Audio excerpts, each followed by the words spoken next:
Hi అండి, welcome back to Sarika cool videos. ఈ రోజు నేను తోటకూర కర్రీ చేస్తున్నానండి. చాలా హెల్తీగా ఉంటుంది.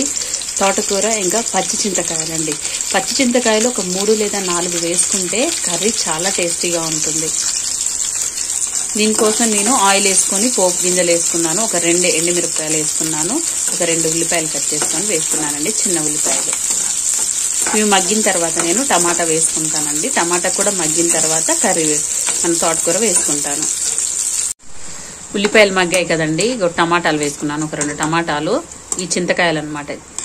చూడండి, ఒక 5 పిక్కల దాకా వేసుకున్నాను. ఇవి మగ్గితే అందులో ఉన్నటువంటి మంచిగా రసం అనేది ఇందులోకి దిగుతుందండి. తర్వాత మనం తీసేయొచ్చు అనమాట. ఇవి మగ్గాలండి. ఇప్పుడు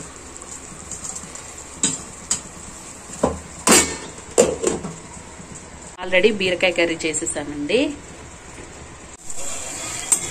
ఇదిగోండి, ఇప్పుడు మగ్గాయి కదా, ఇందులో మనం సాల్ట్ వేసుకొని పసుపు యాడ్ చేసుకోండి. కారం కూడా లైట్గా యాడ్ చేసుకోవాలి.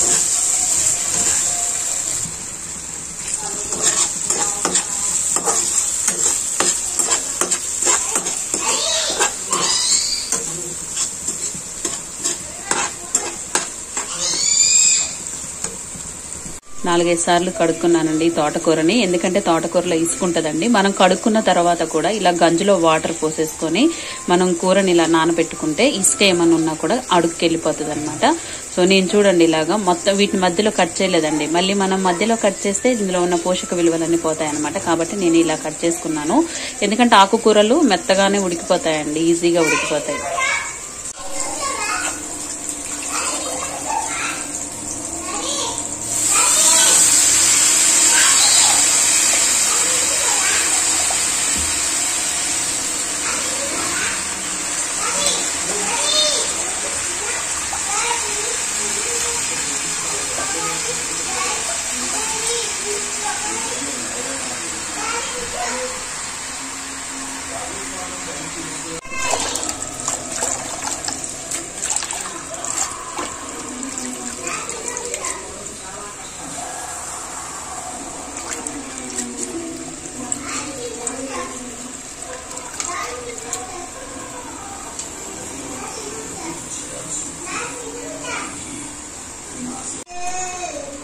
కొద్దిసేపు మూత పెట్టుకుంటే లైట్గా మగ్గుతుంది కదండి. అప్పుడు మళ్ళీ కలిపి పెట్టుకొని మళ్ళీ అప్పుడు మనం మీడియం ఫ్లేమ్లో పెట్టుకొని మళ్ళీ మూత పెట్టేసుకోవాలి.